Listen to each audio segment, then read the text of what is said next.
Assalamualaikum warahmatullahi wabarakatuh, and very good day to all of you. So for today's video, we will start with chapter number 2, part number 4, and we will start with energy losses topic, which is concentrated on the pressure losses. Okay, in order to discuss energy losses in terms of pressure losses, let me take an example of a compressor. So the figure shows the cross-section drawing of a compressor, which is consists of a numbers of stator blade or stator vane, which is this blade is considered as the blade that doesn't move during the compression process. And then we have rotor blade, and this rotor blade will rotate according to the rotational movement of the compressor rotor. So number 1 will be represent the inlet condition of the compressor, and number 2 represent the outlet condition of the compressor.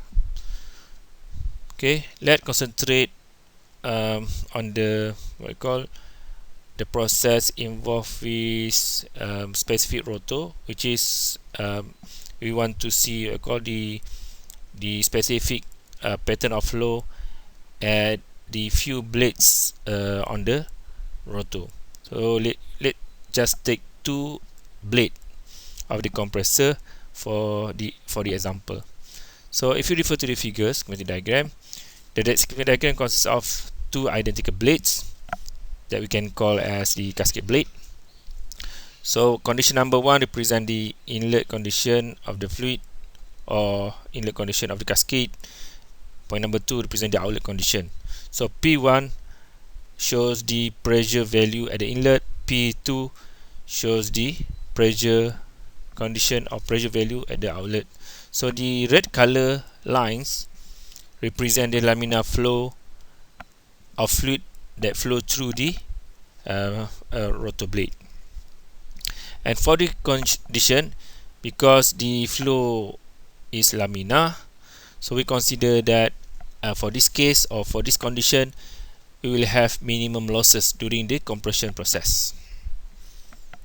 Okay, now in order to describe the process in terms of compression process of the compressor, so we need to draw HS diagram. So the line we have the first line we will have the line for the constant pressure line of P1 at the inlet, and point number 1 is the inlet condition of the compressor. P2 line, constant line of P2 represent the condition of the pressure at the outlet, and state number 2 represent the outlet condition of the compressor. So this is the process of the compression in the compressor, which is start from state number 1 to state number 2. Okay, for the second case, let's see for the second schematic diagram. So for this case, if we look at the flow pattern of the fluid flow throughout the rotor blade, we'll get different type of fluid flow, which is the flow will consist of turbulent flow, we will have vorticity, we will have separation.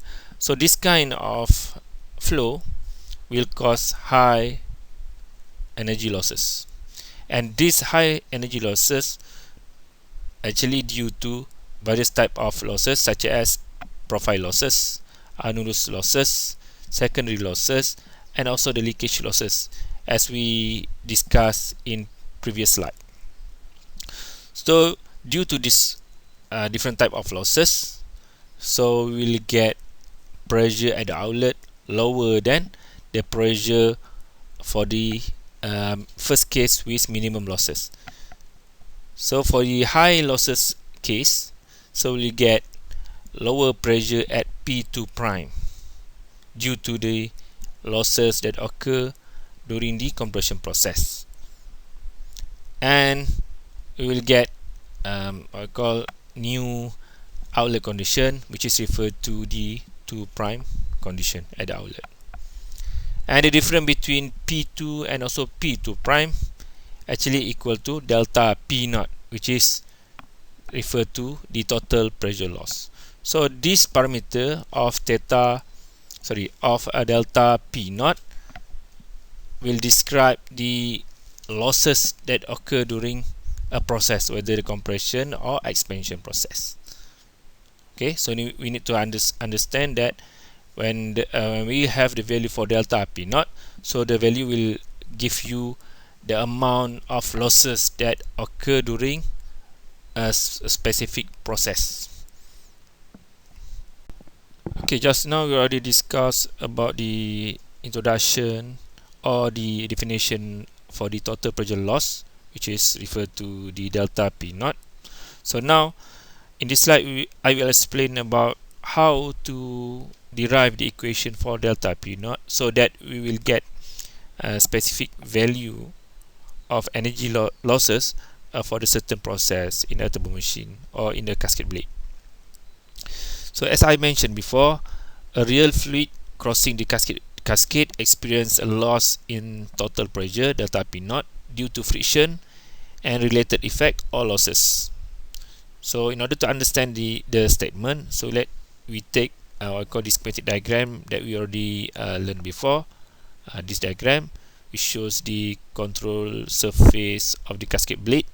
So we have at the inlet the what I call the static pressure at the inlet P1.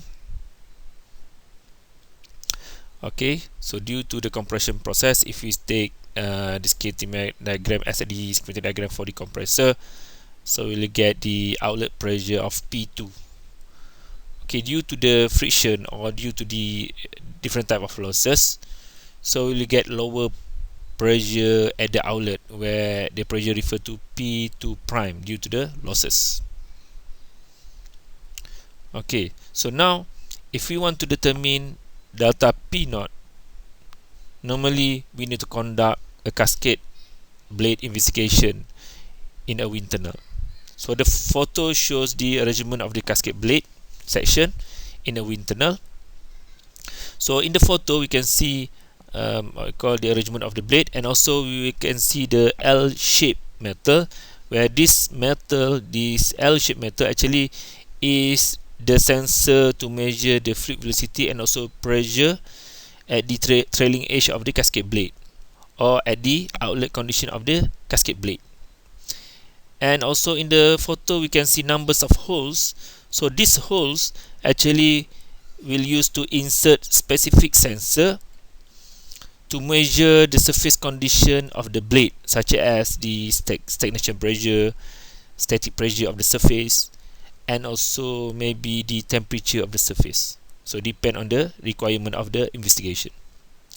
So now if you want to derive the equation for delta P naught, so now we need to use the Bernoulli equation, where from the Bernoulli equation we'll get the equation number 1, where delta P naught divided by rho equal to P1 pressure at the inlet, static pressure at the inlet, minus P2 static pressure at the outlet of the cascade blade, divided by rho plus the term for kinetic energy of fluid at the inlet and also at the outlet. So C1 represent the fluid velocity at the inlet, C2 represent the fluid velocity at the outlet.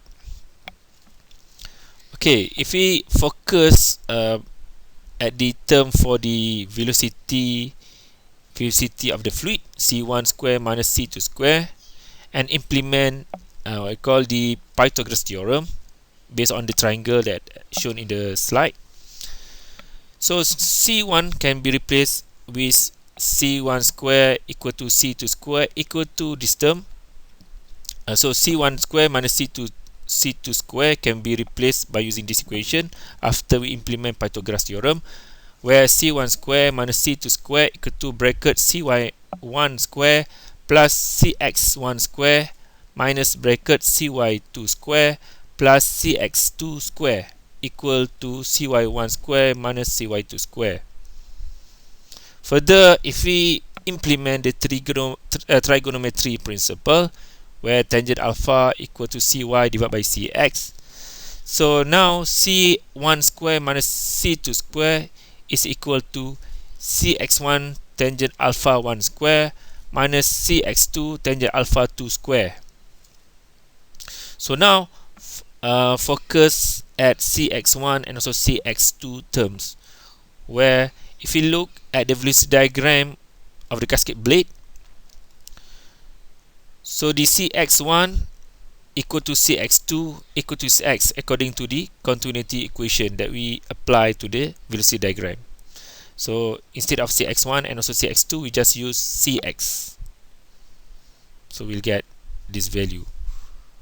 So C1 square minus C2 square equal to CX square multiplied by bracket tangent alpha 1 square minus tangent alpha 2 square. Okay, so if you look at the term involved with tangent alpha 1 and also tangent alpha 2, if we use the quadratic equation principle, so C1 square minus C2 square also equal to CX square multiplied by tangent alpha 1 minus tangent alpha 2 multiplied by bracket tangent alpha 1 plus tangent alpha 2, where the equation would refer as equation number 2. Also, we need to use the x force equation. So x equal to P2 minus P1 multiplied by S, spacing distance of the cascade blade. Rearrange the equation, so we'll get P1 minus P2 equal to negative x divided by S. This equation will refer as equation number 3. Okay, next, the equation for y force equation.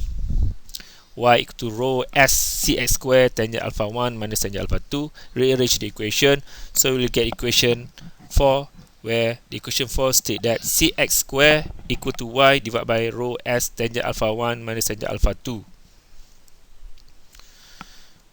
And also, if we refer to the velocity diagram again, we know that tangent alpha m equal to half tangent alpha 1 plus tangent alpha 2, which is referred as equation number 5.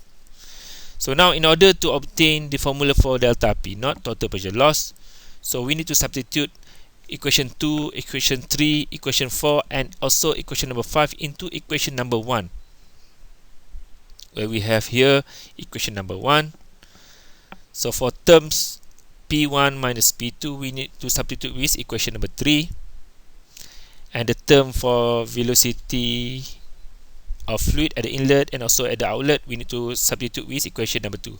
But before that, before we substitute equation number 2, the equation number 2 we need to substitute with equation number 4 and also equation number 5. Then we substitute the equation number 2 into the terms of fluid velocity at the inlet and also at the outlet. Okay, so now we get the final equation for the total pressure loss, delta P naught, where the total pressure loss, delta P naught divided by rho equal to 1 divided by rho S multiplied by bracket negative x plus y tangent alpha m. So total pressure loss actually is a function of fluid density rho, spacing distance of the cascade S, x force x, y force y, and also the mean velocity angle of fluid alpha m. Okay, now we will learn about the few coefficients that we'll use that can be used to describe the energy losses in the cascade blade. Okay, so instead of we use the specific equation for total pressure loss, delta P naught, in order to describe the energy losses, we can also use various equation involved with non-dimensional form equation that we call coefficient. So this equation will not involve any units. That's why we call non-dimensional form equation. So the first coefficient that can be used is the total pressure loss coefficient, which is based on Cx value.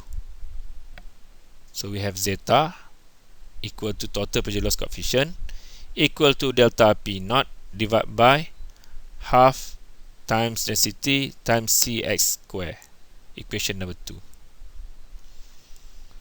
Okay, second coefficient, so we have total pressure loss coefficient, alternative equation for total pressure loss coefficient, which is quite similar with the equation number 2, but now this equation will based on C1 value.